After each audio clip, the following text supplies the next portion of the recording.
बिस्मिल्लाहिर्रहमानिर्रहीम, अस्सलामुअलैकुम। पाकिस्तान मॉर्निंग में आपको खुशामदीद कहेंगे। मैं हूँ इशालत नाना और मैं हूँ मोहम्मद जुनैद हलीम। Good morning. सुबह आपकी सुबह उम्मीद करते हैं खैरियत से गुजर रही होगी। बहुत सी अहम डेवलपमेंट्स, बहुत सी अहम खबरें आज के प्रोग्राम का हिस्सा होंगी, लेकिन आगाज़ कर लेते हैं दिलचस्प और अहम खबर से, क्योंकि पिकनिक नाज़रीन बहुत ज़रूरी है आपकी तरोताज़गी के लिए, आपके आपस में एक ताल्लुक़ को बहाल रखने के लिए, और ये अपने लिए टाइम निकालना होता है ना, बहुत ज़रूरी है। बिल्कुल ऐसे ही एक फैमिली टाइम हो जाता है। और आज पिकनिक का आलमी दिन मनाया जा रहा है नाजरीन। और पिकनिक जो है ये रिवायत है एक, और इसका मकसद ये होता था कि हर कोई अपने अपने घर से कोई एक डिश बनाकर लाएगा और किसी अच्छी जगह का इंतखाब किया जाएगा और वहाँ पर फिर मिलजुल कर पकवानों से भी लुत्फ़अंदोज़ हुआ जाएगा, गपशप होगी, मुख्तलिफ एक्टिविटीज़ हुआ करती थी।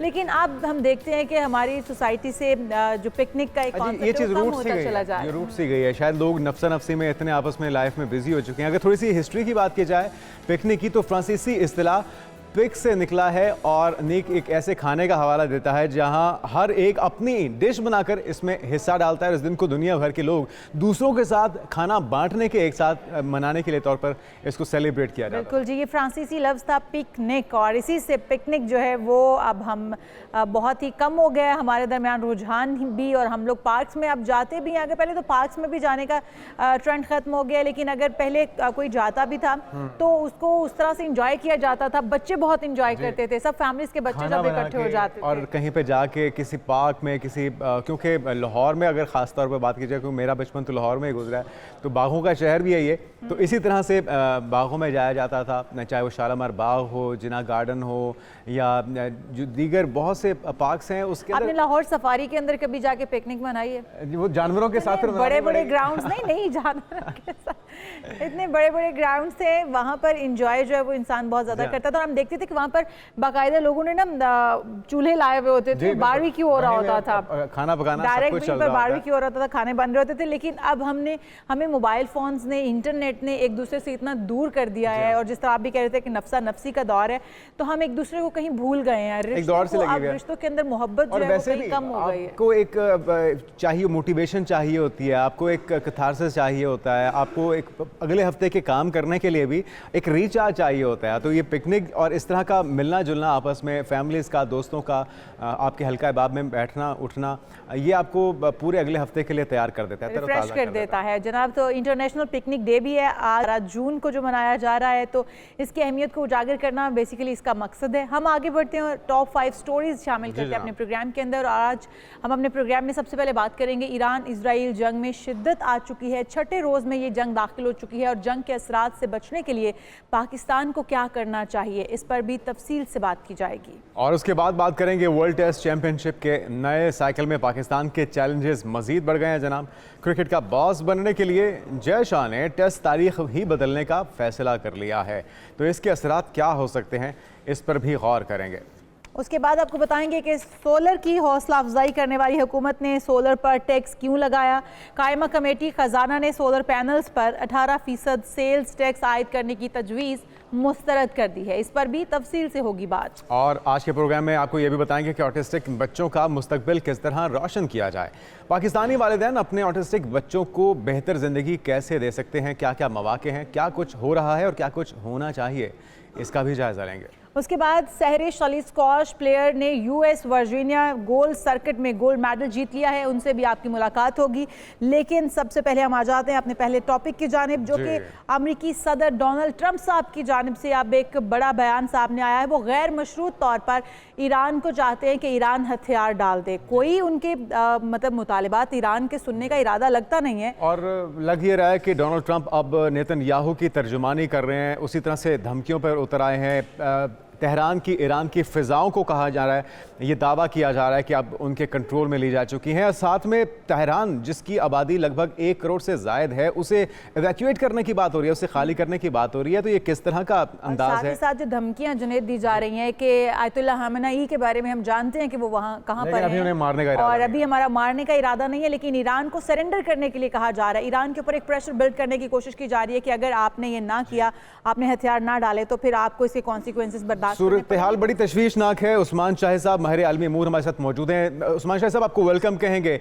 एक तो ये कि डोनाल्ड ट्रंप G7 समिट को अधूरा छोड़ के वापस उनका हंगामी तौर पे पहुंचना, ये सारा जो मंजरनामा है क्या निशानदही कर रहा है? ऐसे में सुन भी लेते हैं जी, आप भी सुनिए और अपने नाज़िम को भी सुनाते हैं। फिर इसी पर सवाल है कि पाकिस्तान का इसमें क्या किरदार होना चाहिए। देखिए, इस तब्दीली की वजह क्या है? पहले डोनाल्ड ट्रंप ये कहते रहे कि हमारा इस जंग से कोई लेना देना नहीं है। अब डायरेक्टली इन्वॉल्वमेंट, धमकियां उसी अंदाज में जिस अंदाज में नेतन्याहू देता है। एक तो ये चेंज ओवर क्या सारा कुछ प्री प्लान था, और पाकिस्तान रेजोल्यूशन जमा करा चुका है ईरान के हक में भी।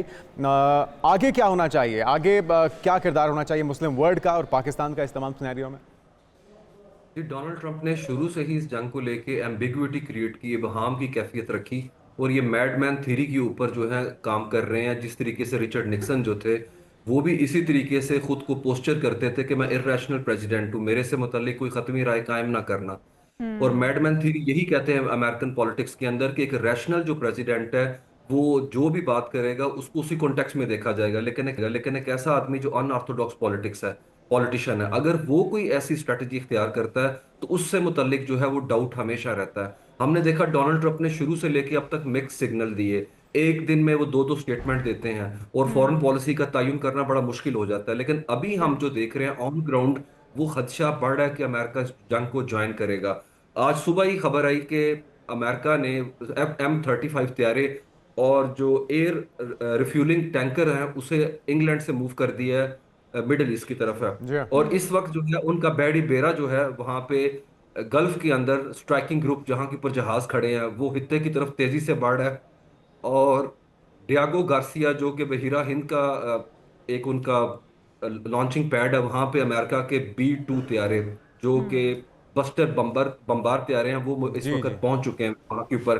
तो मेरे ख्याल में एक नफसियाती हरबे के तौर पे डोनाल्ड ट्रंप इसको इस्तेमाल कर रहे तो हैं। उस्मान शाह साहब, इसको इसको किस तरह से लिया जाएगा आप? क्योंकि डोनाल्ड ट्रंप साहब जिस तरह आप भी कह रहे हैं कि हो सकता है, इसके इम्कानात मौजूद हैं कि अब अमेरिका डायरेक्टली भी इस जंग के अंदर इन्वॉल्व होगा। उनके बयानात गो के ये बता रहे हैं कि वो सपोर्ट पूरी की पूरी इसराइल के साथ कर रहे हैं, और जिस तरह से आप भी बता रहे हैं कि इससे पहले जंगी जहाज़ जो है वो मूव किए जा रहे हैं और तमाम तर तैयारियाँ जो अमेरिका की जानिब से मुकम्मल की जा रही हैं। ईरान ने अभी तक हथियार नहीं डाले और ना ही ईरान हथियार डालने के लिए तैयार है, लेकिन ईरान को आयतुल्लाह खamenei के बारे में ये कहा जाना कि हम कत्ल नहीं करना चाहते, लेकिन हमारा इरादा नहीं है, लेकिन ईरान को बाज आ जाना चाहिए ताकि हम खून खराबे के हक में नहीं है कि उन लोगों पर मिसाइल गिराए जाएं, ईरानियों पर।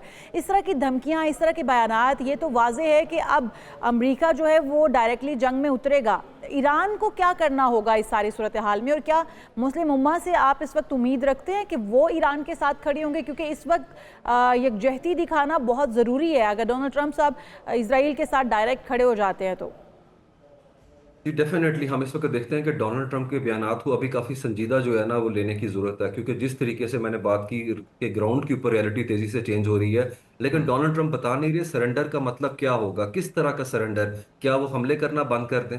मेरे ख्याल में ईरान के जो रहबरे आला हैं उन्होंने कैटेगोरिकली स्टेटमेंट दी है, हम यहूदियों जो गवर्नमेंट है उसको कोई रियायत नहीं देंगे और हर सूरत के अंदर रिटेलिएट करेंगे। हम देखते हैं गुज़िश्ता रात को 1 घंटे में 2 दफ़ा मिसाइल का बैरिज वहां के ऊपर फेंका गया है। तो इससे ये चीज़ मुकम्मल तौर पे वाज़िया हो चुकी है कि अगर एस्केलेशन होती है तो ईरान इसको मुकम्मल तौर पे जो है। अच्छा, ईरान की confront करने ऑप्शंस की अगर बात की जाए उस्मान साहब, क्या क्या ऑप्शंस बची हैं? एक तो मिसाइलों की स्ट्रेंथ, उसके मुख्तलिफ अक़साम का, मुख्तलिफ रेंज का होना, ये सबकत उन्हें हासिल है और वो उसका मुजाहरा कर भी रहे हैं। ऐसे मनाजिर पहली बार शायद इजराइल के लोगों ने भी देखे होंगे कि वहाँ पे तेल अवीव में, यरूशलेम में जिस तरह से निशाना बन रहे हैं लोग, और उनके अहम मकामात, हाइफा के अंदर ऑयल रिफाइनरी को, पावर हाउसेस को निशाना बनाया जाना।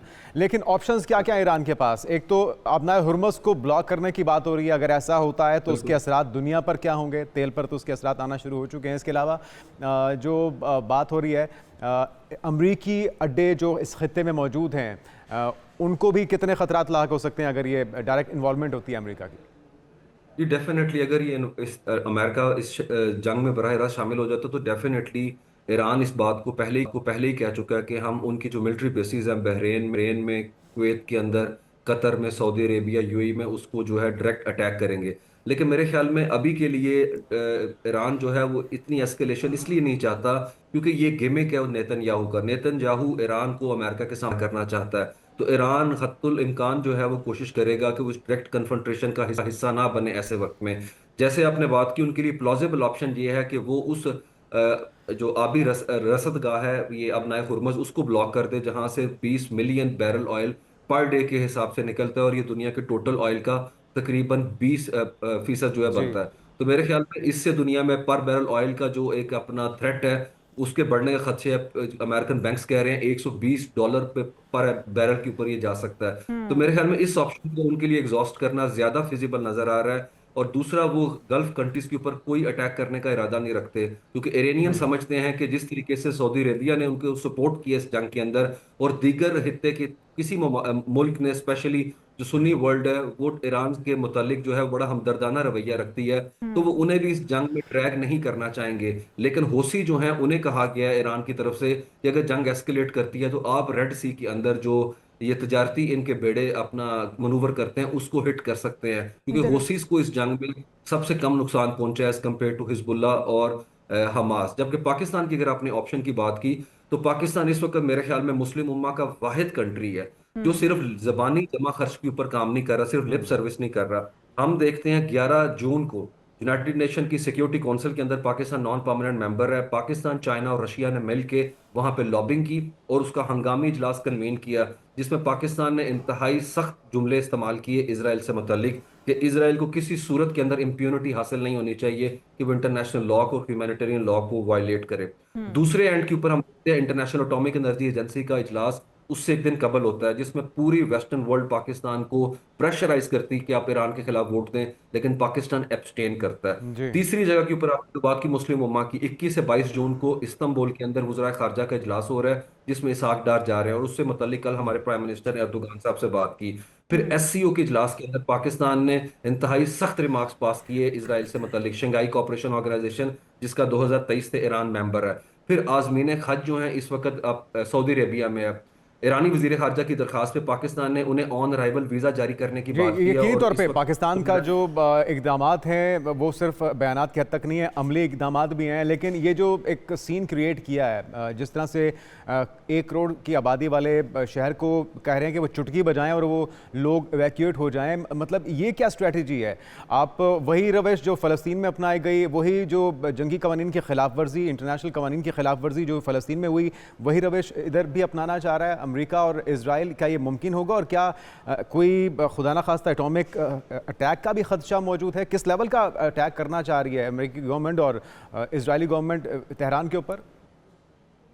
जी, अपना खबरें तो यही आ रही हैं कि डोनाल्ड ट्रंप जो है इस बात पे गौर कर रहे हैं, लेकिन कल ही डोनाल्ड ट्रंप की जो कौमी सलामती की कमेटी के अंदर उनके मुशीर थे, उनमें काफ़ी इख्तलाफ था कि अमेरिका को डायरेक्ट अपने त्यारे और डायरेक्ट ये बॉम्बर जो मिजल्स हैं इसके अंदर इन्वॉल्व नहीं करने चाहिए, क्योंकि जंग की एस्केलेशन अगर होती है तो अमेरिका के बहरी अड्डे और 40 से 50 हज़ार जो फौजी तैनात है उनके गल्फ के अंदर, उनकी जिंदगियां खतरे में लाहक हो जाएंगी। और दूसरी तरफ अमेरिका में डोनाल्ड ट्रंप के जो इत्तेहादी मीडिया ग्रुप्स हैं वो भी ये कह रहे हैं कि ये कोई स्ट्रेटेजिक गेन नहीं है। और यहाँ पे ये भी नाजरीन को बताते चले हम कि अमेरिका महदूद लेवल पे फौजी कार्रवाई कर सकता है, लेकिन फुल फ्लैज जंग के लिए डोनाल्ड ट्रंप को कांग्रेस की इजाजत दरकार होगी, और कांग्रेस जो है उसमें राय मुनकसिम पाई जाती है इस हवाले से, क्योंकि रिपब्लिकन कैंप जो है वो भी इस जंग को इस सतह पे नहीं लेके जाना चाहता कि तासुर आए कि ये जंग ईरान और अमेरिका के दरमियान थी, क्योंकि इसराइल जो है वो 20 महीने में हमास को खत्म नहीं कर सका, और बिल्कुल। इसराइल की ये मुकम्मल कोशिश है कि वो सामने खड़ा कर दे और अमेरिका जो को। इसराइल तो की मेरे बुखलाहट है वो इस बात से भी वाज़ेह है, क्योंकि इसराइली वज़ीर ख़ारजा जो हैं वो ये कह चुके हैं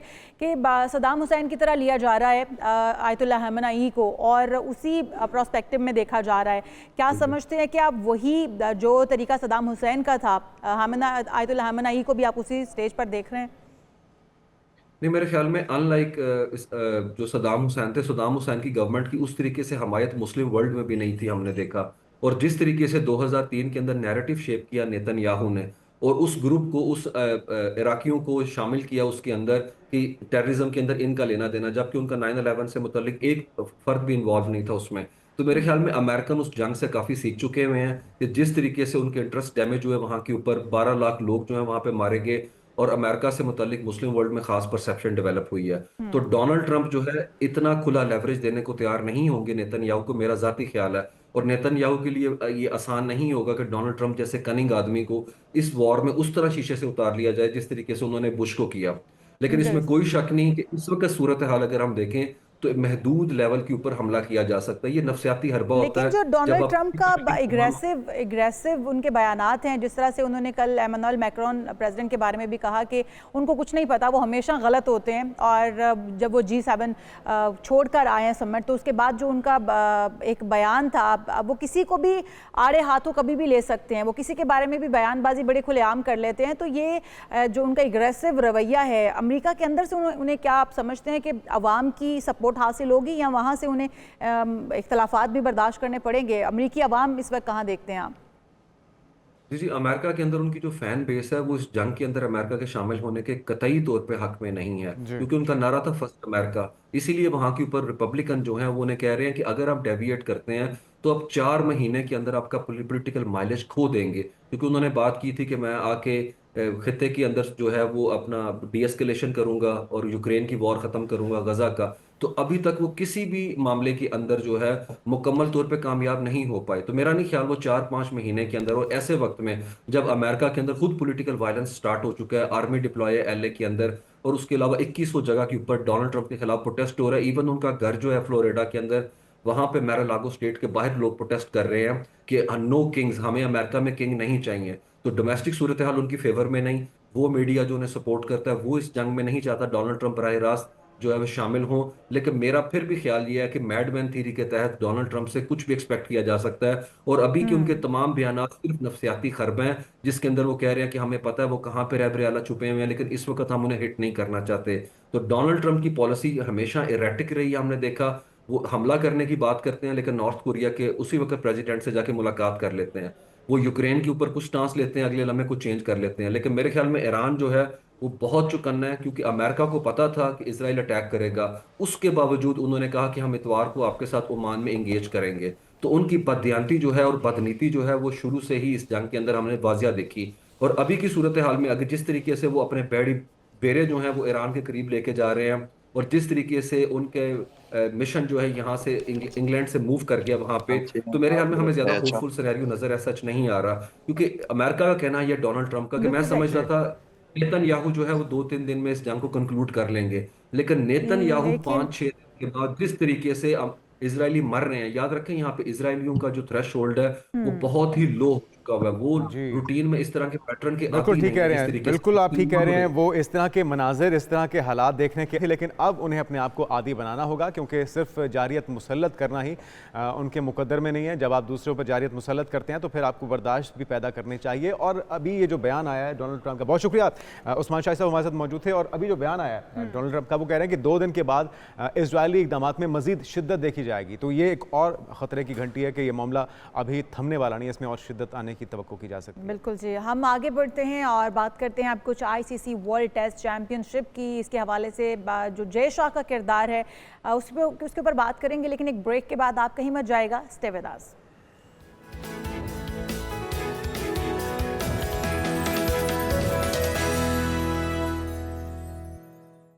नाज़रीन वेलकम बैक। बात हो जाए कुछ क्रिकेट की। आईसीसी वर्ल्ड टेस्ट चैंपियनशिप के नए साइकिल के लिए पाकिस्तान के चैलेंजेस नाज़रीन मजीद बढ़ चुके हैं, और Pakistan team world test championship में 6 टेस्ट सीरीज खेलेगी, जिसमें होम और अवे समेत कुल 13 टेस्ट मैचेस होंगे जनाब। बिल्कुल जी, पाकिस्तान टेस्ट साइकिल में ऑस्ट्रेलिया और भारत के खिलाफ कोई टेस्ट सीरीज नहीं खेलेगा।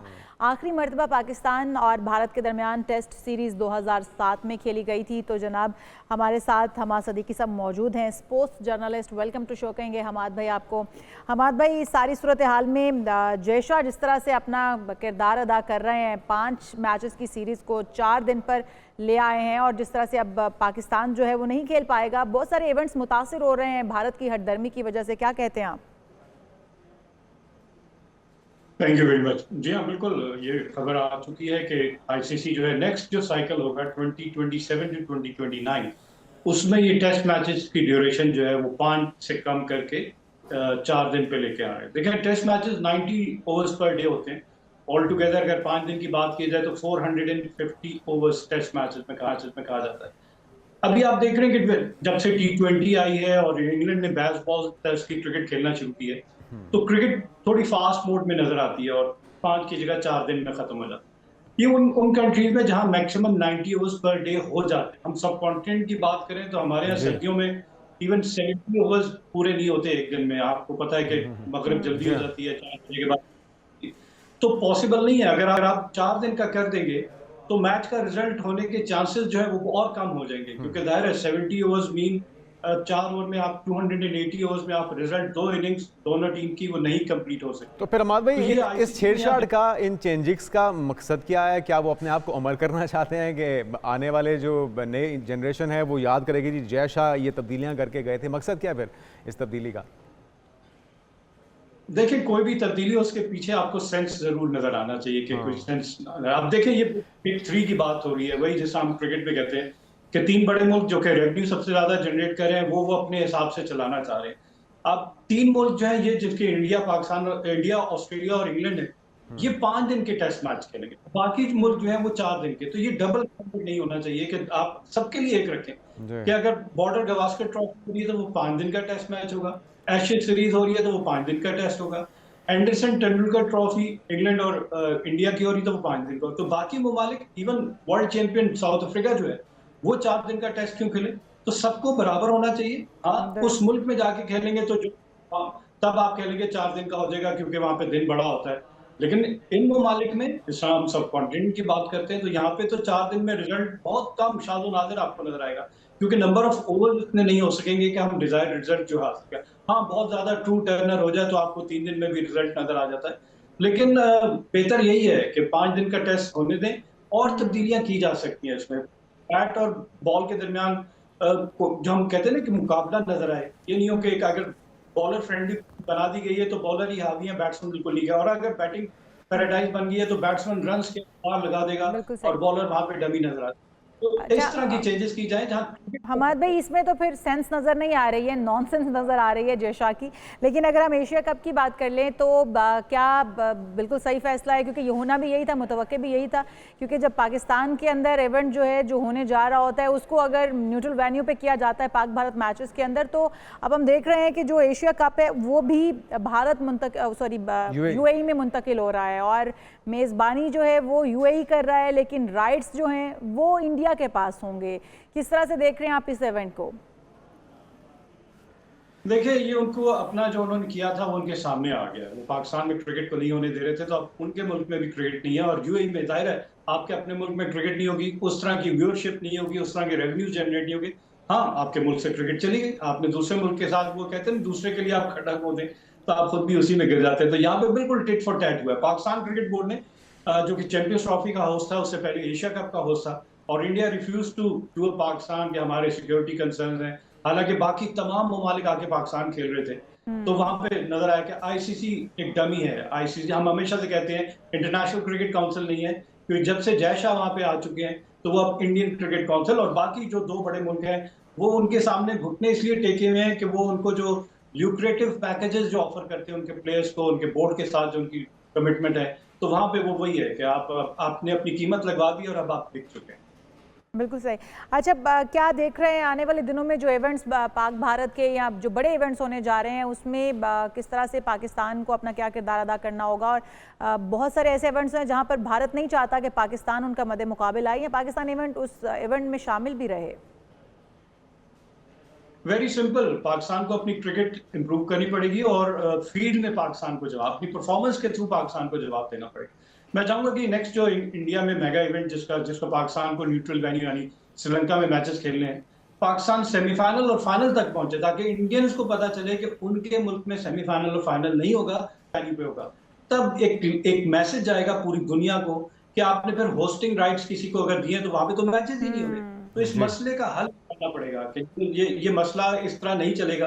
फिर आप छोड़ दें, आप होस्टिंग राइट्स ही खत्म कर दें, आप सारे मैचेस न्यूट्रल वेन्यूज पे करवा दें। तो यहाँ पे बहुत सारी एक और तब्दीली पाकिस्तान को अपनी परफॉर्मेंस से ये बताना होगा कि वो अगर परफॉर्मेंस अच्छी देते हैं तो फिर जो भारत के मैचेस हैं वो भारत के अंदर नहीं होंगे, बल्कि वो भी न्यूट्रल वैल्यू के अंदर, वेन्यू के अंदर होंगे। और जिस तरह से भारत ने पाकिस्तान से ये राइट छीना था, पाकिस्तान का हक ये छीना था कि वो अपने होम ग्राउंड के ऊपर खेल सके, इस तरह से अब भारत भी खेल नहीं पाएगा। आगे बढ़ते हैं नाज़रीन, बात हो जाए कुछ बाबर आजम की। बिग बैश लीग के महंगे तरीन खिलाड़ियों में वो शामिल हो गए। सिडनी सिक्सर्स ने कितने में उन्हें ख़रीदा है ये भी आपको बताए देते हैं। और साबिक कप्तान बाबर आजम के बिग बैश लीग में फ्रेंचाइज सिडनी सिक्सर्स ने मुआहदे की तफसील सामने लाई हैं। सिडनी सिक्सर्स ने बाबर आजम को बेस प्राइस पे जी 20 प्राइस से ज़्यादा मुआवजे की पेशकश की और प्री साइन भी किया। बाबर आजम ने बिग बैश लीग के लिए सिक्सर्स से तकरीबन 10 करोड़ रुपए का मुआहिदा किया है और सिडनी सिक्सर्स ने बाबर आजम को प्लैटिनम कैटेगरी में पिक किया। प्लैटिनम कैटेगरी की 20 प्राइस तकरीबन 7.25 करोड़ रुपए बनती है और बाबर आजम BBL की तारीख के महंगे तरीन खिलाड़ियों में शामिल हो चुके हैं। उनकी परफॉर्मेंस की बात की जाए तो एक बार फिर से उनकी जो खोई हुई फॉर्म थी वो वापस देखी जा रही है।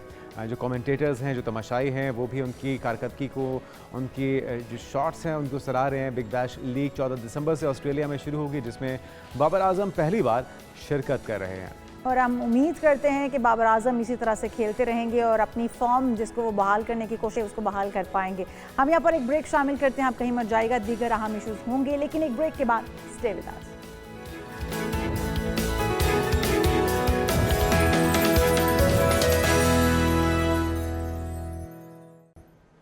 प्रोग्राम में एक बार फिर से आपको खुश आमदेद कहते हैं और बात करते हैं पाकिस्तान की स्कॉश प्लेयर्स की। सहरिश अली और महनूर अली हमारे साथ मौजूद होंगी जिन्होंने ये एजाज़ अपने नाम किया है। इनमें से सहरिश हैं जिन्होंने अपनी ही बहन को हराने के बाद ये एजाज़ हासिल किया है। पाकिस्तान की स्कॉश प्लेयर सहरिश अली ने US वर्जीनिया गोल्ड सर्किट में गोल्ड मेडल जीत लिया है। बिल्कुल, और मैदान तो फिर मैदान होता है, उसके अंदर सब कुछ चलता है और हम उम्मीद करते हैं कि जिस तरह से ये सबकत हासिल की है सहरिश ने महानूर पर, अगली बार महानूर इसका हिसाब चुकता करेंगे। तो दोनों बहनें हमारे साथ मौजूद हैं, आप दोनों को वेलकम कहते हैं और आपको बहुत बहुत मुबारक हो सहरिश। कैसा रहा मुकाबला, कितना टफ था अपनी ही बहन को मैदान में शिकस्त देना? थैंक यू सो मच और थैंक यू हमें कॉन्ग्रेचुलेट करने के लिए, इनवाइट करने के लिए इस शो पे।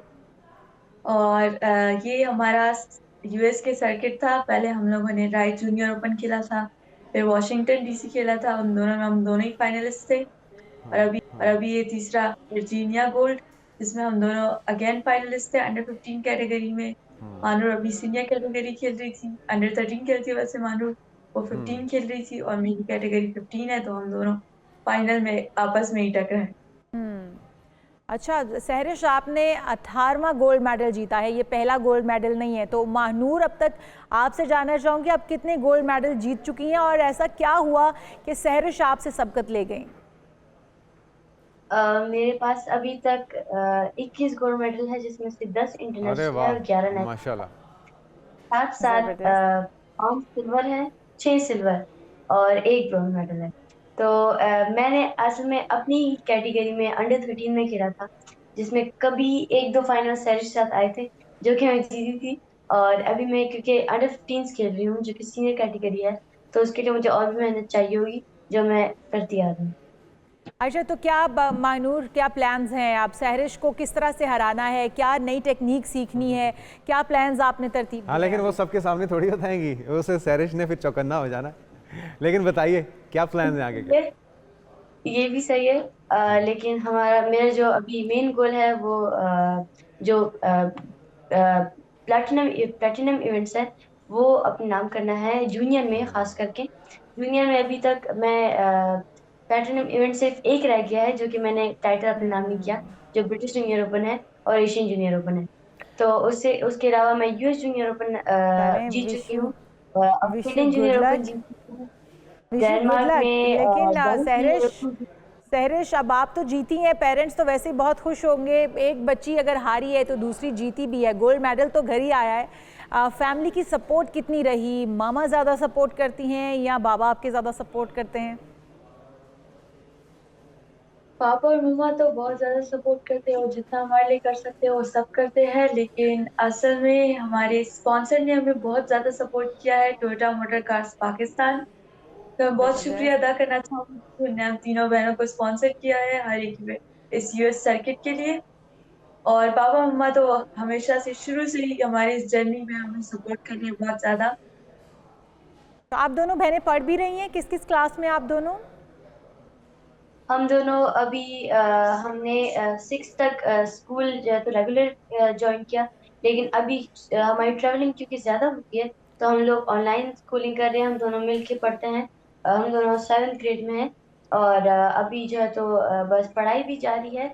एग्जाम्स नहीं होते हमारे, हम सिर्फ कोर्स कवर करते हैं। अरे वाह। और हॉबीज़ क्या हैं आप दोनों की? खेल कूद में सिर्फ स्क्वॉश ही खेलते हैं या कुछ और भी एक्टिविटीज़ हैं? हॉबीज कभी टाइम ही नहीं मिला। मुझे अच्छा। रीडिंग पसंद है। हम अरे वाह। स्टोरी बुक्स और इस तरह की जो Novels, में थे, reading। तब भी हम लोग जो है तो रीडिंग पे ज्यादा फोकस करते हैं। हमारा बहुत पसंद नहीं ज्यादा था। टफ शेड्यूल होता है, हम लोग सुबह से शाम तक ट्रेनिंग कर रहे होते, फिर ऑनलाइन क्लासेस ले रहे होते, उसमें रेस्ट करते, खाना खाते, नमाज पढ़ते, तो टाइम ही नहीं मिलता किसी चीज का। चलें, हमारी तरफ से ढेरों ज़बरदस्त। दुआएं एक बार फिर से आपको। सैरिश आपको भी मुबारकबाद और आपके लिए भी ढेरों दुआएं। मानूर, अगली बार आप सैरिश को हराना है और हिसाब चुकता करना है। नाज़रीन, ये वो बच्चियां हैं जो कि पढ़ाई के साथ साथ खेलों के अंदर भी ना सिर्फ अपने पेरेंट्स का बल्कि पाकिस्तान का नाम भी रोशन करें, क्योंकि बहरहाल वाबस्तगी तो पाकिस्तान के साथ ही है। बिल्कुल जी। और हम आगे बढ़ते हैं और बात कर लेते हैं कुछ ईद उल अज़हा पर रिलीज़ होने वाली फिल्म, लव जो गुरु कि की। पाकिस्तानी जी हाँ। फिल्म लव गुरु है। बॉक्स ऑफिस पर कामयाबियों के झंडे गाड़ रही है और ये, जिस तरह मैं बता भी रही हूँ, कि ईद उल अज़हा के मौके पर रिलीज़ होने वाली फ़िल्म है। जब ट्रेलर हमने देखा तो हमने आपके साथ वो भी शेयर किया, कितना खूबसूरत ट्रेलर था। फिर उसके बाद फिल्म और अभी उसकी तक भी कामयाबी 55 आपके साथ करोड़ शेयर कर रहे हैं। 3 लाख रुपए का बेहतरीन बिजनेस भी कर चुकी है जनाब। सिर्फ पजीराई नहीं मिल रही बल्कि पैसा भी बना रही है। और इस फिल्म ने पाकिस्तान के 29 करोड़ 2 लाख, जबकि बैरून मुमालिक में 26 करोड़ 1 लाख रुपए अब तक कमा लिए हैं। रोमानवी कॉमेडी फिल्म लव गुरु है, जिसने अपने पहले हफ्ते में ही the legend of Maula Jatt को भी पीछे छोड़ दिया था। तो कास्ट वही है, लेकिन हम देख रहे हैं कि हुमायूं सईद नहीं है इसके अंदर। एडिशनल तो आप समझते हैं हुमायूं सईद की वजह से ये हुई है? नहीं, अच्छी अदाकारी होगी यकीनी तौर पे। प्रमोशन बहुत अच्छी की है, कैंपेन बहुत अच्छी चलाई है। कुछ कंट्रोवर्सीज भी हुई थी, आपको याद होगा जब माहिरा पहुंची थी लंदन में, तो वो जो धक्कम पेल हुई थी। और बहरहाल अच्छी एक काविश है और इस तरह की मूवीज और भी बननी चाहिए। जरा कुछ झलकियां देखिए। चलें, जो गाना इसका सबसे ज़्यादा हिट हुआ है वो गाना भी सुन लें। अच्छा जी, बहुत ही खूबसूरत अदाकारी इसमें नज़र आ रही है और जिस तरह से हुमायूं सईद और माहिरा खान एक साथ नज़र आ रहे हैं, तो यकीनी तौर पे इनकी जोड़ी बड़ी हिट जाती है, जिसकी वजह से ये फिल्म भी बड़ा अच्छी business मूवीज करने में बननी कामयाब हुई चाहिए। है। लोग तरसे हुए हैं और इस तरह की अच्छी मूवीज बनेंगी तो यकीनी तौर पे लोग सिनेमा में देखने के लिए जाएंगे। हम ब्रेक के बाद एक इश्यूज पे बात करेंगे, कहीं मजा आएगा। Stay with us.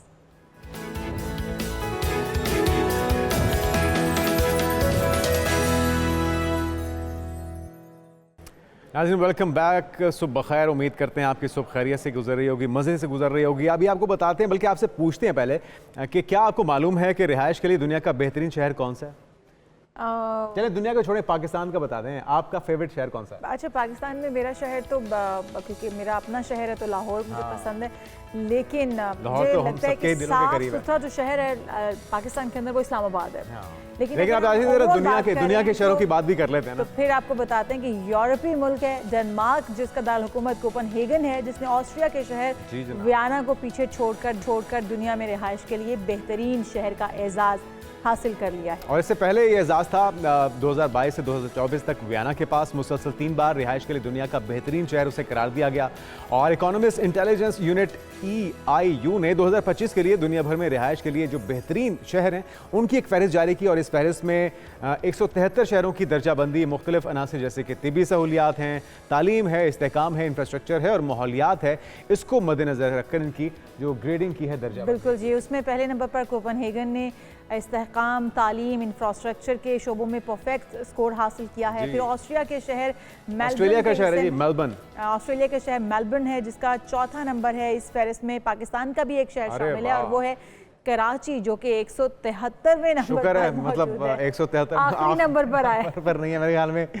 कोई 195 मुल्क है टोटल, उसमें से 173वें नंबर पर आ गए हैं। तो मेरे ख्याल में थोड़ा से होश के नाखून लीजिए। पोटेंशियल बहुत है, खूबसूरती बहुत है, वसाइल भी बहुत हैं, लेकिन इसके बावजूद अगर इतने निचले दर्जे पर साल जो है ना कराची 169वें नंबर पर था, अब एक तनज़्ज़ुली हो गई है बेहतरी की बजाय उल्टा जा रहा है। मैं वही बात करी थी कि शहर कायद जो है वो किसी भी लिहाज से मुझे तो लगता नहीं है कि अच्छा वैसे अगर फहरिस्त में आना चाहिए, तो इस्लामाबाद आना चाहिए। इस्लामाबाद और लाहौर की जो पोजीशन है वो तो काफ़ी बेहतर होनी चाहिए, फिर उनका शुमार ना होना ये भी सवालिया निशान है। लेकिन कराची का अगर शुमार उसमें किया जा रहा है बेहतरीन शहरों में, तो वहाँ पर हम देखें तो आलूगी बहुत ज़्यादा है, फिर पॉपुलेशन बहुत ज़्यादा है और खूबसूरती तो बहुत है। सिर्फ मेरे ख्याल में 2-3 चीज़ें अगर कर दें, एक तो वहाँ पे सफाई कर दें, रोडों के ऊपर जो पैचेस हैं, जो खड्डे हैं, उनको दूर कर दिया जाए, तो मेरे ख्याल में उसकी दर्जाबंदी में बहुत बेहतरी आ सकती है। अच्छा, लेकिन ओवरऑल क्योंकि इसको समंदर का सहारा है, एक आपको बीच व्यू मिलता है, कुदरती वहाँ पे चीजें, खूबसूरती जो है वो मौजूद है। इसको अगर हम मद्देनजर रखें तो बिल्कुल जी 173वें नंबर पर जो पाकिस्तान के अंदर रहने वाले शहर हैं उनमें इस दर्जाबंदी में ये आ जाता है।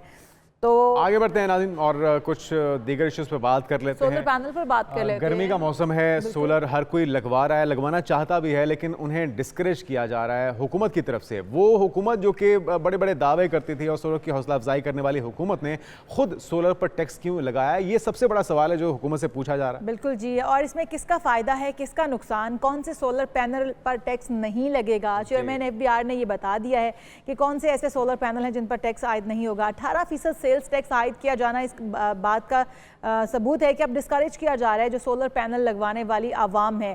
सैयद नवीद कमर की ज़ेर सदारत ये कौमी असम्बली की कायमा कमेटी बराए ख़जाना का इजलास हुआ, जिसमें आइंदा माली साल के जो फाइनेंस बिल है उस पर बहस की गई है।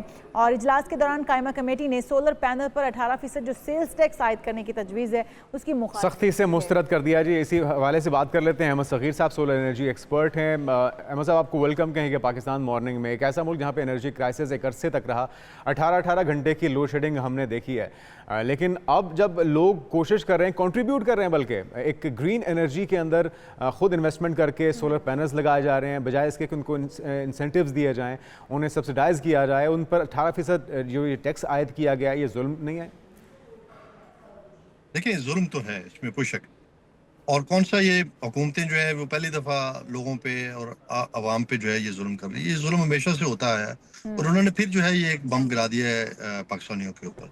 बदकिस्मती है पाकिस्तान की कि जब भी पाकिस्तान के अंदर पहले तो ये होता है कि मोटिवेट किया जाता है, पहले ये होता है कि लोगों को उनके जज्बात को, उनके इमोशंस को जो है उस तरफ राग़िब किया जाता है, उनको उस तरफ मोड़ा जाता है और उनको किसी भी तरह से जो है वो आमादा किया जाता है कि वो लाके जो है वो उस पर्टिकुलर चीज़ के अंदर जो है वो आए और उसके अंदर इन्वेस्टमेंट्स करें। अरे जब इन्वेस्टमेंट कर लेते हैं फिर उनको याद आता है यार इससे तो हमें जो है कोई टैक्स वैक्स नहीं आ रहा, इससे हमें कोई फ़ायदा नहीं हो रहा, तो अपना फाइनेंशियल बेनिफिट लेने के लिए ये फिर अवाम के ऊपर शब खून मारते हैं और अवाम को जो है फिर ये जाके जो है। लेकिन अहमद सगीर साहब, अगर इंपोर्ट किया जाता है तो उस पर टैक्स आयद नहीं होगा, अगर उसके पार्ट्स मंगवा के यहाँ पर असेंबल किया जाता है तो उस पर टैक्स आयद होगा। ये किस तरह से आप देख रहे हैं कि जो लोग यहाँ पर बाहर से उनके पार्ट्स मंगवा कर यहाँ पर असेंबल करके फिर बेच रहे हैं, उन पर टैक्स किस मद में लगाया जा रहा है? देखिए, अब मद तो इनको ही समझ होगी, इनकी ज्यादा अक्लमंद लोग हैं ना जो ऊपर बैठे हुए हैं और उन्होंने बैठ के जो है वो फैसले करने होते हैं। इनका एक ही इनको चीज पता है और वो ये है कि हमने किस तरह से जो है वो IMF को खुश करना है। ये तो IMF का एजेंडा है ना, IMF इनको जो कह देती है ये कर देते हैं। भाई आपके मुल्क के अंदर इन्होंने सोलर के ऊपर जो एग्रीकल्चर के अंदर जो ट्यूबवेल थे वो इन्होंने उसके ऊपर शिफ्ट करवा दिए थे और आपके अगर उसकी अब जब आप टैक्स लगा देंगे तो मुझे बताइए कि आपकी एग्रो इंडस्ट्री जो है वो कहाँ जाएगी, आपका एग्रीकल्चर कहाँ जाएगा और वो किसान कहाँ जाएगा? अच्छा अहमद साहब, यही जो है ये जो स्ट्रेटजी है, क्या ये स्ट्रेटजी का फुकदान है? इन लोगों को समझ नहीं आ रही कि करना क्या है? जिस तरह आप भी मिसालें दे रहे हैं, पहले उसको सारे सिस्टम को सोलर पे शिफ्ट करने की बातें की गई, फ्री सोलर भी बांटे गए, हमने ये भी देखा है, तमाम सरकारी इमारतों को सोलर के ऊपर शिफ्ट करने की बातें हुई और पिछली गवर्नमेंट के ऊपर यही हुकूमत एतराज़ करती थी जब खान साहब की हुकूमत में 17% सेल्स टैक्स लगाया गया था, लेकिन अब ये खुद लगा रहे हैं। तो करना क्या चाह रहे हैं? क्या वो लोग जो कंट्रीब्यूट कर रहे हैं ग्रीन एनर्जी के अंदर, उनके ऊपर उस सारे जो लाइन लॉसेज हैं, जो बिजली चोरी है, जो कैपेसिटी पेमेंट्स हैं, जो वो सारे बोझ अब इन लोगों के ऊपर डालेंगे, तो इससे सॉल्यूशन निकल पाएगा या मजीद बहरान पैदा होगा? बिल्कुल ऐसे ही होगा, बिल्कुल ऐसे ही होगा। उसकी वजह क्या है? उसकी वजह देखें, ये एक तरफ आपने इशारा किया, एक और चीज भी है जो बड़ी इंपॉर्टेंट है। इन्होंने जो हमारी स्ट्रीट लाइट्स थी वो इन्होंने सोलर के ऊपर शिफ्ट कर दी हुई है और बहुत सारी जो रोड्स की लाइट्स हैं वो भी सोलर के ऊपर शिफ्ट कर दी हुई है। अब जब टैक्स पड़ेगा तो वो इनडायरेक्टली वो सारे के सारा बोझ अवाम के ऊपर आ जाना है और फिर अवाम ने पे करना है, आपने और मैंने पे करना है। ये देखें, ये जुल्म है, ये यकीन कीजिए कुफरी हुकूमत है जो आ गई हुई है यहाँ पे और ये लोगों को बस लूट रहे हैं, खा रहे हैं, चाट रहे हैं और इनका बस नहीं चलता। ये जोंके हैं, जो पॉलिटिकल सियासी जोंके हैं, जो खून निचोड़ रही हैं अवाम का और अवाम को किसी भी कीमत पे जो है ये छोड़ना नहीं अहमद साहब, चाहते। ऑप्शन क्या है? अहमद साहब, अगर यही तरीका कार अगर इख्तियार किया गया तो आप समझते हैं कि आने वाले दिनों में जो एनर्जी क्राइसिस है वो मजीद बढ़ जाएगा? क्योंकि लोग जो वो बाइकआउट कर रहे हैं, वो अब बिजली गवर्नमेंट से खरीदना नहीं चाहते हैं। बहुत सारे लोग तो ऐसे हैं जिन्होंने अपने बिजली के मीटर कटवा दिए हैं। मुझे बताइए, बिजली ऑयल जो है ईरान ये जो वॉर चल रही है इसराइल की, इसकी वजह से अगर आज आपने हुर्मुज़ बंद कर देता है तो ऑयल नहीं रहेगा। ऑयल नहीं रहेगा तो बिजली पहले ही महंगी है, और ऊपर से आपने जो है वो इसके ऊपर भी टैक्सेस लगा दिए, आवाम कहाँ जाएगी? बिजली आपके पास देखे, पाकिस्तान के अंदर तकरीबन जो है वो 11 करोड़ से लेके जो जिनके पास बाकायदा मीटर्स हैं, 11 करोड़ से ज्यादा ऐसे सार्फ हैं जो मीटर यूज कर रहे हैं। और फिर आप देखेंगे एक और बड़ी तादाद है जो बिजली के उसके किसी और तरह से जो है वो इस्तेमाल कर रही है। आपकी इंडस्ट्री जो है वो कैसे वो करेगी? ये सारे के सारे लोग जो हैं जो अल्टीमेटली गवर्नमेंट से बिजली खरीद रहे हैं और जो वापडा से बिजली ले रहे हैं, जब आप सोलर के ऊपर वो शिफ्ट हो रहे थे तो उससे बोझ कम हो गया था जो आपका। और अभी अहमद साहब सिर्फ वही लोग बचे हैं जो गवर्नमेंट से बिजली ले रहे हैं, जो कि चोरी कर रहे हैं। अहमद साहब, अभी सिर्फ वही लोग बचे हैं जो चोरी की बिजली इस्तेमाल कर रहे थे, वो सिर्फ गवर्नमेंट से बिजली खरीद पा रहे हैं। बाकी लोगों की तो कैपेसिटी नहीं रही है कि वो इतने भारी भरकम बिल दें। जिसने घर में सिर्फ पंखा और चंद लाइटें जलानी है, वो उसको भी इतना भारी भरकम बिल भेजा जाता रहा है। अब अगर गवर्नमेंट इसके ऊपर टैक्स आयद कर रही है तो गवर्नमेंट के पास सोल्यूशन क्या है? अगर लोग ये भी नहीं लगवाएंगे, सोलर पैनल्स नहीं लगवाएंगे, तो फिर करेंगे क्या? आप कह रहे हैं कि इनके पास बिजली मौजूद ही नहीं है और इनकी कैपेसिटी लेंगे, झलने पंखी से अपने आप को हवा देंगे, हमें वापस ये गारों के जमाने में लेके जा रहे हैं और ये कुछ भी नहीं कर रहे। देखें कितना बड़ा जुल्म है, कितना बड़ा जुल्म है कि अगर आपके 199 यूनिट हैं, 199 यूनिट हैं तो आपका बिल जो है ना वो है 2500 रुपया, और अगर आपके 200 यूनिट हैं तो पता है आपका बिल कितना है? 9000 रुपये। यानी ये कितना, एक यूनिट से आपका बिल। ये कौन से इनके साइंसदान हैं वो वापडा ने रखे हुए हैं, जो हुकूमत ने रखे हुए हैं, कि जो बैठ के ये इनको मशवरे देते हैं कि एक यूनिट के बाद आपने बिजली का बिल जो है वो एक तो दुगना होता है, दुगना भी नहीं, चुगना भी नहीं, आपने 5 गुना बढ़ा देना। तो फिर सोल्यूशन क्या है? क्या गवर्नमेंट को मशवरा देना चाहेंगे? तो सोल्यूशन क्या है फिर? गवर्नमेंट को क्या मशवरा देना चाहेंगे? आवाम के लिए क्या सजेशंस है फिर इस सूरत हाल में? पंखे खुद ही खरीद लें या फिर गवर्नमेंट फ्राहम करेगी, वो भी उस पर भी शायद टैक्स लग जाए आने वाले दिनों में? सोल्यूशन बताइएगा। देखिए, beggars can not be choosers. हम बेगर्स हैं, हम IMF से पैसा मांगते हैं, हम जाके हाथ फैलाते हैं, कशकोल लेके जाते हैं, उनके पास मिन्नतें करते हैं, तरले करते हैं, और फिर वो अपनी डिमांड्स हमारे से मनवाते हैं। सो हमारे पास कोई चॉइस नहीं होगी मास चॉइस के जो है, या तो लोग बाहर निकले। बिल्कुल ठीक है, प्रोटेस्ट एक रास्ता है। क्या ये मुमकिन है कि जो लोग कैपेसिटी रखते हैं, यकीनी तौर पे सारी आवाम तो इतनी इस्तेदाद नहीं रखती, लेकिन जो रखते हैं, क्या ये मुमकिन है कि आप बिल्कुल भी डिपेंडेंट ना हो हुकूमती बिजली के या वापडा के? ऐसा मुमकिन हो सकता है? देखिए, मुमकिन तो बहुत सारे घरों में, मेरे अपने घर में जो है मैंने सोलर लगाया है, वो था सारा कुछ उसके ऊपर था, और मैं वापडा की बिजली नहीं यूज करता था। अच्छा, लेकिन आपको जो बिल तो आता होगा आपको जिस वक्त शाम में ऑब्वियसली उसके बावजूद मुझे जो है वो उनका बिल एक शानदार सा एक हर महीने वो मुझे गिफ्ट भेज देते थे बिल की सूरत में, और वो बिल मुझे पे करना पड़ता था। लेकिन अब देखें, जब बिल ये जो सोलर के ऊपर जो टैक्स आ गया है, इस टैक्स के बाद अगर मैं बिल वापडा को बिजली बेचता हूँ तो मेरी बिजली जो है वो उसका क्या 10 रुपए यूनिट, मतलब आप खरीदते हैं 80 रुपए या 70 रुपए का महंगी, और मुझसे सस्ते खरीदते हैं कि पहले मुझे बहुत नुकसान होता है। और दूसरा देखिए, एक बंदे ने अगर 25-30 लाख रुपए लगा के एक सोल्यूशन लगाया है और वो आपको बिजली दे रहा है, तो आपको तो उसका एहसानमंद होना चाहिए, कम से कम उसको उस रेट पे तो देना जिस रेट पे आप उसको बेच रहे हैं। और हुकूमत को भी शायद इसी तरह से बेचनी चाहिए कि आपको 90 यूनिट पर इतनी प्राइस मिलेगी, और उसके बाद अगर आपको 100 यूनिट या 200 यूनिट है तो इतना यूनिट। जी हाँ, होना तो ये चाहिए कि 200 यूनिट तक मुझसे एक खास प्राइस पे खरीदे, और 200 के बाद मुझे मेरा प्राइस बढ़ा दें। मुझे पता है कि यार मैं दिन रात, मैं हो सकता है 4 यूनिट और लगा दूं, मैं और इन्वेस्टमेंट कर दूं। हर आदमी जो है वो इन्वेस्टमेंट कर देगा। देखें, हमें अगर कर्जे उठा के भी लगाना पड़ेगा तो लोग करेंगे इसके ऊपर, बट इन्होंने लोगों को इतना डिस्करेज कर दिया है कि लोग इस तरफ आए ही ना, पर इनके ही गुलाम बन के रहे, वापडा के अंदर ही जो है वो बिल भरते रहे, लाइनों में लगे रहे बैंकों के बाहर, और अपने बिल जो है वो जमा कराते रहे, और ये हर महीने को दबा के अभी उनके ऊपर पता नहीं कौन कौन से, मुझे बताएं फलाना खर्चा। थैंक यू सो मच, बहुत शुक्रिया अहमद सगीर साहब, आप सही कह रहे हैं। और हुकूमत को होश के नाखून लेने चाहिए। वो लोग जो कि कंट्रीब्यूट कर रहे हैं एनर्जी क्राइसिस कमी लाने के लिए, उन्हें इंसेंटिवाइज किया जाना चाहिए, उन्हें इंसेंटिव्स देने चाहिए, ना कि उन्हें मज़ीद टैक्सेस के बोझ में दबाया जाए और डिस्करेज किया जाए। बिल्कुल जी, हम आगे बढ़ते हैं और कुछ बात कर लेते हैं जिन लोगों को नींद नहीं आती है। अब जापान ने उनके लिए एक नई स्मार्ट जैकेट जो है वो बनाई है, जिससे अब आपको नींद बड़ी पुरसुकून आएगी। जो नींद की कमी के शिकार लोग थे उनके लिए जापान ने ये इनकलाबी इजाद है जी, बिल्कुल। और जापानी डिज़ाइन फर्म को नील ने FC प्रोजेक्ट तैयार किया है, जो रोशनी और मौसीकी की मदद से इंसान को कहीं भी सुला सकती है। और ये जैकेट पहनने वाले की दिल की धड़कन और जिस्मानी दर्जारत जैसे बायोमेट्रिक डाटा की बुनियाद पर मखसूस आवाज़ें और लाइटिंग पैदा करती है, ताकि नींद के लिए मौजू माहौल को बनाया जा सके। माहौल बड़ी अहमियत रखता है। बिल्कुल, ऐसे वैसे ये कहा जाता है जुनैद के जब नींद आती है तो वो तो सूली पर भी आ जाती है। तो जिन लोगों को हर वक्त तो इंसान सूली पे लटक के नहीं सो सकता ना। देखिए, उमूमी तौर पे आपको एक साजगार माहौल चाहिए। वैसे ये बात ठीक है कि बहुत लोग होते हैं उनको शोर शराबे के अंदर भी नींद आ जाती है, बाद लोगों को लाइट के अंदर नींद आ जाती है, लेकिन जो मुझसे जैसे लोग होते हैं उनको बाकायदा पुरसुकून माहौल चाहिए होता है, करना पड़ता है, मतलब काफ़ी देर तक खुद को सुलाने के लिए। तो आपके लिए ये जैकेट बड़ी मौजूद रहेगी। आपने ये जैकेट लेनी है, इसमें हल्की जो धुनें हैं उसके ऊपर मौसीकी भी आपको सुनाई अगर ये जैकेट पहन के भी नींद ना आई तो फिर क्या होगा? तो फिर आप लाइलाज हैं।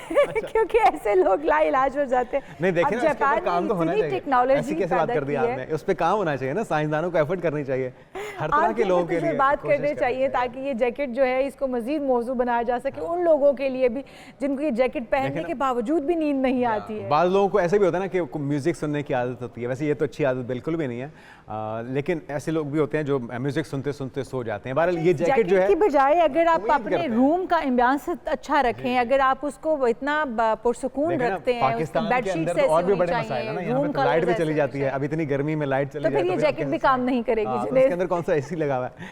ये बहरहाल उन्होंने एक अच्छी काविश की है जी, हमने कहा आपके साथ शेयर कर देते हैं। दीगर इश्यूज भी हैं, एक ब्रेक के बाद शामिल करते हैं। Stay with us.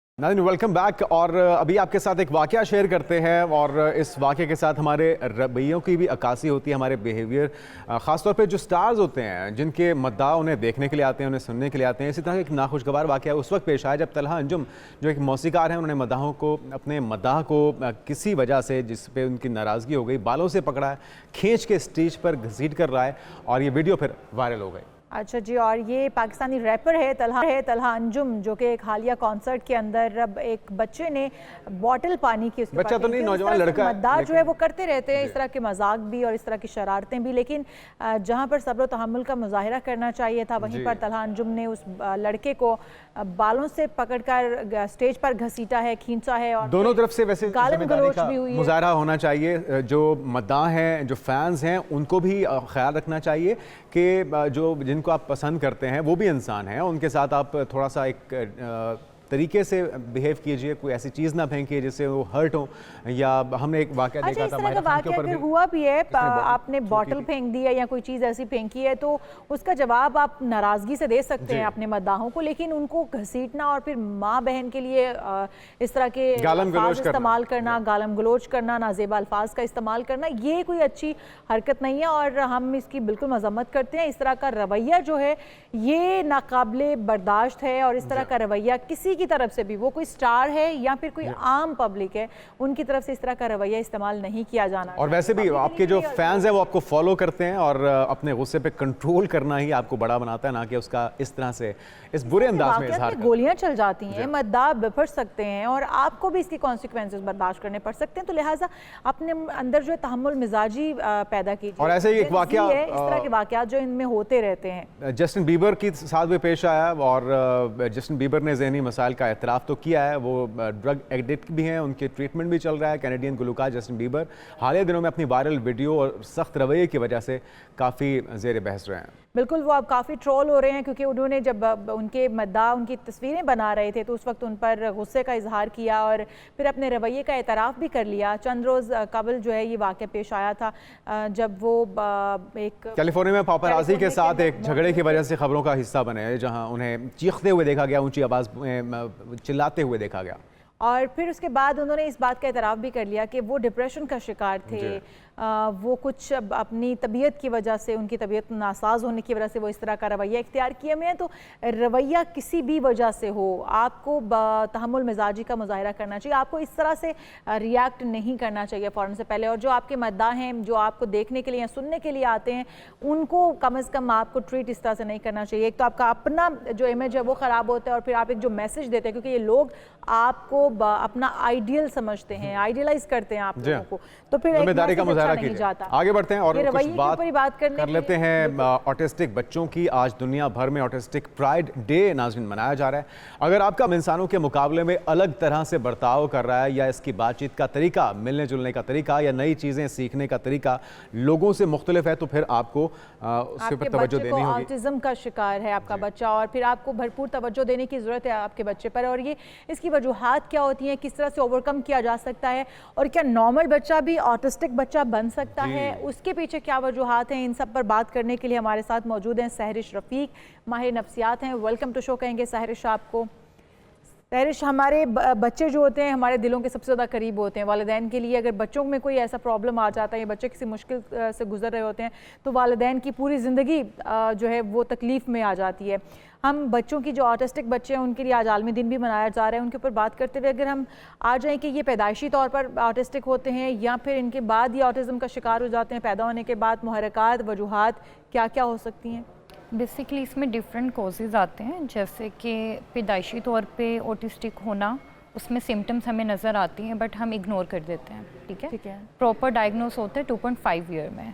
ठीक है। उसके बाद फिर कुछ बच्चे ऐसे होते हैं जो कि 2.5 ईयर तक बहुत ज़्यादा मोबाइल यूज़ करवाया जाता है, एक्सेसिव यूज़ ऑफ मोबाइल, जिसकी वजह से ऑटिज़म जो है वो मज़ीद हमें जो है वर्चुअल ऑटिज़म के नाम पे देखा उसमें इजाफा हो जाता है। जी, उसमें इजाफा हो जाता है। इसमें सिर्फ ये 2 मेन फैक्टर्स हैं, बाकी जो है एनवायरमेंटल फैक्टर आ जाता है और फिर डिफरेंट फैक्टर्स होते हैं।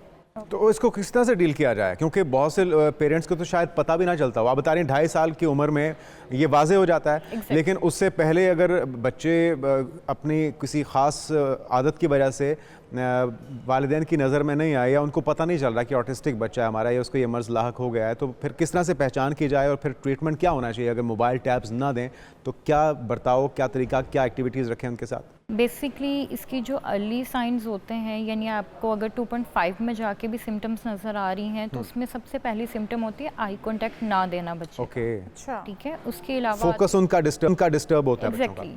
हम आई कांटेक्ट के नॉर्मल पर्सन जो है वो आई कांटेक्ट देता है, लेकिन जो ऑटिस्टिक बच्चा है वो आई कांटेक्ट नहीं देगा। ठीक है। 2.5 साल की उम्र तक भी बच्चा हो तब भी आपको ये तो सिम्टम्स नजर आ रहे हैं। एग्जैक्टली, सिम्टम्स जो है वो नज़र आना स्टार्ट हो जाती हैं। उसके अलावा बच्चा जो है उसमें नॉन वर्बल या वर्बल जो है वो आ जाता है। कुछ बच्चे होते हैं नॉन वर्बल, ठीक है, वो बोल नहीं पाते और काफ़ी टाइम तक जो है वो डिले स्पीच में जा रहे होते हैं। कुछ होते हैं जो कि वर्बल होने के साथ डिफरेंट स्पीच रिलेटेड इश्यूज आना शुरू हो जाते हैं। ठीक। उसके अलावा जो है इसमें फिक्सेशन बहुत ज़्यादा होती है। फिक्सेशन मीन्स कि एक पैटर्न बना लेते हैं और उस पैटर्न के अकॉर्डिंग ही उन्होंने हर रोज़ चलना होता है। डेली लाइफ का पैटर्न बन जाता है। उसके अलावा अगर आप एक रास्ते से लेके जा रहे हैं वो एक पैटर्न बन जाएगा उनका, और वो डेली वही करना चाहेंगे। डेली वही करना चाहेंगे। लिमिटेड इंटरेस्ट हो जाएगा और हर किसी के साथ खेलना पसंद नहीं करते। ठीक है। ये उम्मी तौर पे जो बच्चे आपस में खेल रहे होते हैं उनकी एक्टिविटीज़ डिफरेंट होंगी, तो वालिदैन को ये चीज़ नोटिस करनी चाहिए। एग्जैक्टली, ये चीज़ें पेरेंट्स का काम है नोटिस करें। ठीक है।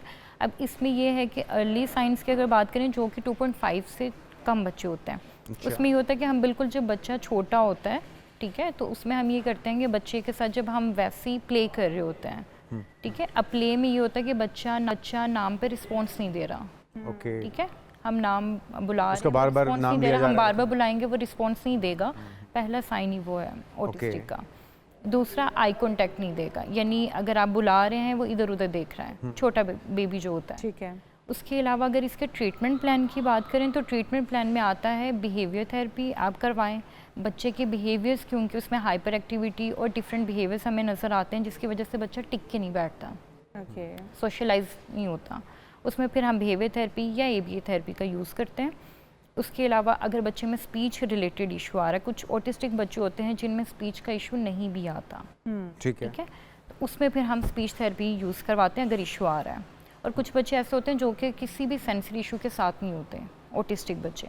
अगर वो किसी भी सेंसरी इशू के साथ नहीं है तो जस्ट आप बिहेवियर और स्पीच करवा सकते हैं, अदरवाइज बिहेवियर लास्ट नहीं है। अच्छा वैसे बच्चों को ट्रीट करना मुश्किल अमर है, और क्या ऐसा है कि अगर एक फैमिली में आपका एक बच्चा ऑटिस्टिक पैदा हुआ है तो खुदा ना खास्ता नेक्स्ट प्रेगनेंसी में नेक्स्ट बच्चे के अंदर भी वो जीन्स में ट्रांसफ़र हो सकता, मतलब आ सकती है वो? एग्जैक्टली ये चांसेस बढ़ जाते हैं। ओके तो ये बेसिकली ना इसके कुछ टेस्ट होते हैं जो कि डॉक्टर रिकमेंड करते भी हैं। अगर एक बच्चा आपका ऑटिस्टिक है नेक्स्ट ना हो, उसके लिए फिर कुछ टेस्ट होते हैं ताकि पहले ही पता चल जाता है कि प्रेगनेंसी से पहले कि नेक्स्ट बेबी जो है वो ऑटिस्टिक है या नहीं है।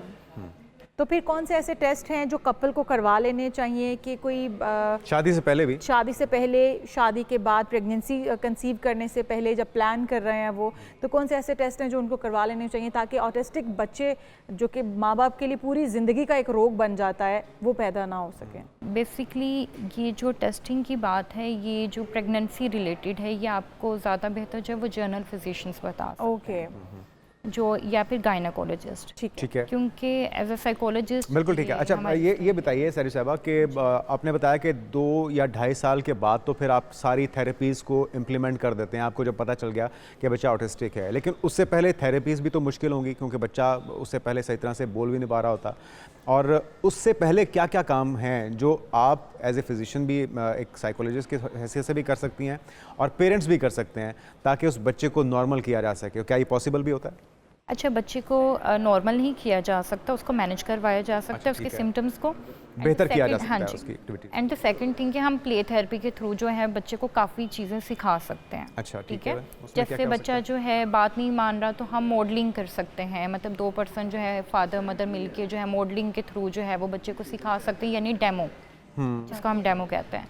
एंड द सेकंड थिंग के बच्चे में अगर मज़ीद सिम्टम्स को हमने इन्हेंस करना है, हम कोई टैबलो कर लें या फिर बच्चों को इकट्ठा ग्रुप थेरेपी जो है वो करवा सकते हैं। ग्रुप थेरेपी बहुत जल्दी बच्चों को जो है वो ठीक करती है, और जो छोटे बच्चे हैं उसमें हम प्ले थेरेपी। अच्छा, एक और चीज़ कि एक सवाल मैं पूछना चाहूँगा, वो ये कि जो स्कूल जाने की एज आती है ऑटिस्टिक बच्चे की, तो बेहतर क्या होगा कि उसे नॉर्मल बच्चों के स्कूल में एडमिट करवाया जाए, एडमिशन उसका करवाया जाए, या स्पेशल बच्चों के उसमें करवाया जाए? क्योंकि वहाँ पे स्पेशल बच्चे होंगे उसकी वजह से कहीं ऐसा तो नहीं कि उसकी जो सलाहियतें हैं जो निखर कर बेहतर हो सकती हैं वो और किसी और साइकोलॉजिकल इशू की तरफ चला जाए और नॉर्मल एनवायरनमेंट में वो बेहतर ग्रो करे, बेहतर चीज़ों को अडॉप्ट करे? बेहतर क्या होगा ऑटिस्टिक बच्चों के लिए, किस एनवायरनमेंट में पढ़ना? एज अ साइकोलॉजिस्ट मैं ये रिकमेंड करूँगी कि बच्चे को सेशंस के साथ एक नॉर्मल स्कूल में एडमिट करवाया जाए। सेशंस उसके दिलवाए जाएँ डेली बेस्ड पे, उसके साथ जो है बच्चे को नॉर्मल स्कूल में जो है वो करवाया जाए। उसमें फिर आप डिफरेंट टीचर्स उनके साथ जो है इंगेज करवा देते हैं। एज अ साइकोलॉजिस्ट मैं ये रिकमेंड करती हूँ। मैं स्पेशल स्कूल्स को रिकमेंड इसलिए भी नहीं करती क्योंकि वहाँ पे बच्चा जो है जो चीज़ें उसके अंदर नहीं भी हैं वो अडॉप्ट कर लेता है। ओके, ये बहुत मेन रीज़न है बेसिकली। ठीक। तो अब आपने थेरेपी की बात की कि थेरेपी आप लोग करवाते हैं, काउंसलिंग जिस तरह से हो जाती है बच्चे की। एक बड़ा बच्चा है, पेरेंट्स ने उसको इग्नोर किया, वो ऑटिज़म का शिकार था, उसको उस तरह की ट्रीटमेंट्स या थेरेपी या साइकोलॉजिस्ट के पास नहीं लेकर जा सके हैं। अब वो स्टेज पर है कि वो बड़ा हो चुका है, मैच्योर हो चुका है, चीज़ों को अंडरस्टैंड करता है, लेकिन उस तरह से परफॉर्म करने की सलाहियत उसकी निखर नहीं पाई है। तो उसके लिए क्या तरीक़ाकार है? क्या कोई ऐसी स्टेज है जिसके ऊपर ये बिल्कुल क्योरेबल नहीं होता, इसका कोई हल नहीं बचता? कौन कौन सी स्टेजेस हैं जिनके ऊपर आप काम कर सकते हैं, बच्चे ठीक हो सकते हैं, और कौन सी स्टेज के साथ जो बच्चे हैं वो ठीक नहीं हो सकते? और क्या मेडिसिन भी है थेरेपी के अलावा? मेडिकेशन होती है, ठीक है। मेडिकेशन जो है वो लेवल 1, लेवल 2, लेवल 3 यानी तीनों पे आप दे सकते हैं, ठीक है। लेवल 1 पे थोड़ा सा ये होता है कि अगर आप अवॉइड करवा लें और साथ थेरेपीज़ को ज़्यादा कर लें वो ज़्यादा सिक्योरेबल होता है। एंड द सेकंड थिंग कि जैसे आपने बात की अडल्ट की, तो अडल्ट में ये होता है कि आप उनको स्किल्स सिखा सकते हो, ठीक है। लेकिन जो उसकी हाइपर एक्टिविटी टाइमली इंक्रीज़ होती गई है उसको आप उस तरीके से कंट्रोल नहीं कर सकते। उसमें फिर ये कि ज़्यादा स्ट्रगल लगती है, जो थेरेपीज़ हैं वो फिर ज़्यादा जो है आपको अप्लाई करनी पड़ती हैं। उसमें ये कि फिर फादर मदर और थेरेपिस्ट तीनों का बहुत इंपॉर्टेंट रोल प्ले करना पड़ता है वहाँ पर। आपने बताया था कि कुछ मुख्तलिफ अक़साम भी हैं ऑटिस्टिक बच्चों की, वो कौन कौन सी अक़साम हैं और उनमें फ़र्क क्या है? बेसिकली लेवल 1 जो है इसमें यही इनकी टाइप्स हैं। लेवल 1 के अंदर ये होता है कि बच्चा नॉर्मली थोड़ा बहुत जो है ना इंटरेक्ट कर लेता है दूसरों ठीक है। से, आई कांटेक्ट इतना ख़राब नहीं होता। लेवल 2 में थोड़ा ज़्यादा होता है और लेवल 3 में बिल्कुल ही आइसोलेशन वाली साइड पे चला जाता है। ठीक है। हाइपर एक्टिविटी बढ़ जाती है, हेड बैंगिंग जो है वो बहुत ज़्यादा बढ़ जाती है, खुद को हिट करना, दूसरों को हिट करना, बैठे बैठे शेकिंग करना, फ्लिपिंग बहुत ज़्यादा हो जाती है। बाकी एज़ कम्पेयर टू जो लेवल 2 है, लेवल 1 है, उसमें कम होती है। अच्छा, ब्रेक पर जब हम थे तो आपसे बात कर रहे थे, क्या ये लोग नॉर्मल ज़िंदगी की तरफ आ सकते हैं? क्या हम लोगों की तरह, बाकी लोगों की तरह ये नॉर्मल अपनी ज़िंदगी शुरुआत की कर सकते हैं? अच्छा, कर सकते हैं, नॉर्मल लाइफ स्पेंड कर सकते हैं, लेकिन ऑब्वियसली मैनेजेबल है, मैनेज कर सकते हैं। मैनेज करने के साथ ये है कि आप उनको इंसाइट दें कि एक्चुअल ऑटिस्टिक है क्या, ऑटिज़म उनके अंदर क्या क्या उनके अंदर, बच्चों के अंदर सिम्टम्स हैं, वो अगर हम बच्चे को बता के उसको फर्दर लाइफ स्किल्स उसके अच्छे कर दें, उसको वोकेशनल ट्रेनिंग बहुत अच्छे से दे दें, ठीक है, और उसकी बाकी की जो लाइफ स्किल्स हैं वो उसको अच्छे से अगर प्रोवाइड की जाए तो बहुत अच्छे से वो नॉर्मल बच्चों की तरह। एजुकेशन के साथ बच्चे को ये सेंस होनी चाहिए, उसको ये नॉलेज होना चाहिए कि उसके अंदर कौन सी कमियां हैं और किन सलाहियतों के साथ वो पैदा हुआ है, ताकि वो अपनी कमियों को भी जानता हो, अपनी सलाहियतों को भी जानता हो और फिर वो अच्छे से ज़िंदगी को लेकर चल सके। एग्जैक्टली शादियाँ नॉर्मल होती हैं, आगे से उनके बच्चे अगर होते हैं ऑटिस्टिक बच्चों की, अगर शादियां हो जाती हैं तो क्या उनको ऑटिस्टिक बच्चे को ऑटिस्टिक कपल ही तलाश करना चाहिए, पेयर अपना बनाना चाहिए, या फिर नॉर्मल बंदे के साथ या लड़की के साथ या लड़के के साथ शादी हो सकती है? और फिर क्या उनके बच्चे तो ऑटिज़म का शिकार नहीं हो जाते? अच्छा, इसमें 50-50 चांसेस हैं, ठीक है, कि अगर वो शादी करते हैं नॉर्मल कपल में भी, मतलब नॉर्मल किसी भी पर्सन के साथ, तो 50-50 चांसेस हैं कि बच्चा ऑटिस्टिक हो जाए। अच्छा, ठीक है। एंड द सेकंड थिंग कि जैसे कि आपने अभी बात की कि बच्चा जो है वो नॉर्मल लाइफ में जाए और वो सारा, तो बेसिकली ऐसा होता है। इवन कि पाकिस्तान में थोड़ा सा एजुकेशन की कम, क्योंकि हमें वैसे पता नहीं है, अवेयरनेस भी नहीं है। एग्जैक्टली, अवेयरनेस नहीं है। हमें बेसिकली यहाँ पे ये चीज़ नहीं पता कि किस लेवल पे बच्चा जा सकता है और क्या क्या थेरेपीज हम अप्लाई कर सकते हैं। यहाँ पे बेसिकली थोड़ा सी ये चीज़ें हैं, अगर आप आउट ऑफ कंट्री जाएं तो वहाँ पे थोड़ा सी गवर्नमेंट ओन करती है, एग्जैक्टली अवेयरनेस आ जाती है वहाँ पे। इवन कि आप अगर आइंस्टाइन की बात करें तो वो भी विद ऑटिस्टिक तो देखें ना कितना नाम बनाया। Exactly. Thank you so much sir साहब, हमारे पास वक्त की कमी थी, टॉपिक बहुत अहम था, और अपने बच्चे को नोटिस कीजिए, और अगर आपको पता चल चुका है कि वो इस मर्ज़ का शिकार है तो उसको खुसूसी ट्रीटमेंट दीजिए, उसको वक्त ज़्यादा दीजिए और फिर उसकी बेहतरी के लिए इकदाम कीजिए। Thank you so much sir साहब। हम आगे बढ़ते हैं और बल्कि यहाँ पे एक ब्रेक शामिल करते हैं। ब्रेक के बाद एक बहुत ही अहम इशू है, और वो है अताबाद लेक के अंदर जो सीवरेज या जो गलाजत ऐड की जा रही है वहाँ पे मौजूद होटल्स की तरफ से, उसको एक टूरिस्ट की तरफ से, गैर मुल्की टूरिस्ट की तरफ से उजागर किया गया, और फिर उसके ऊपर क्या इकदाम हुए इस पर तफसील से बात करते हैं। लेकिन एक ब्रेक के बाद आप कहीं मत जाएगा, स्टे विद अस।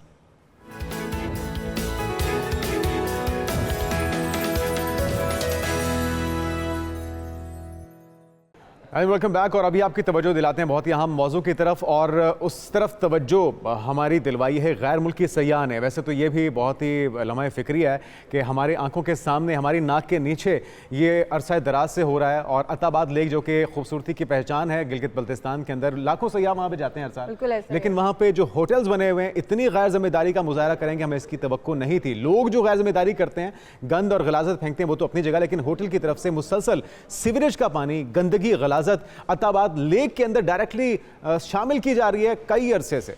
बिल्कुल ऐसा ही है, और इसकी निशानदही की है जॉर्ज बकले ने, जो कि एक सयाह हैं और गैर मुल्की सयाह वहाँ पर मौजूद थे।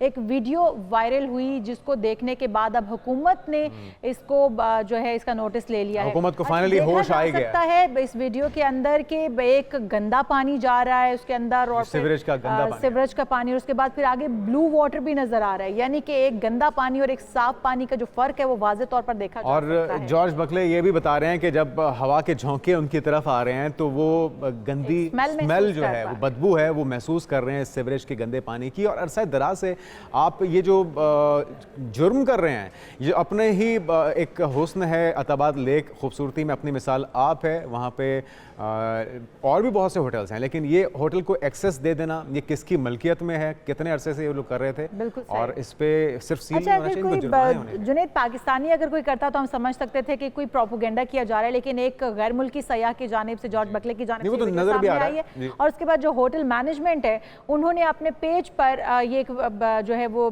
लगाई है वीडियो के, हम 1 लीटर भी उसके अंदर नहीं फेंक रहे हैं, ये हमारा घर है और हुकूमत को जो है वो इसके ऊपर तहकीकात करनी चाहिए। अब बिल्कुल करनी हुकूमत जो है चाहिए। वो अलर्ट हो चुकी है। इन्वायरमेंटल प्रोटेक्शन गिलगित बल्तिस्तान ने इस पर नोटिस भी ले लिया है और इस पर एक्शन शुरू हो चुका है।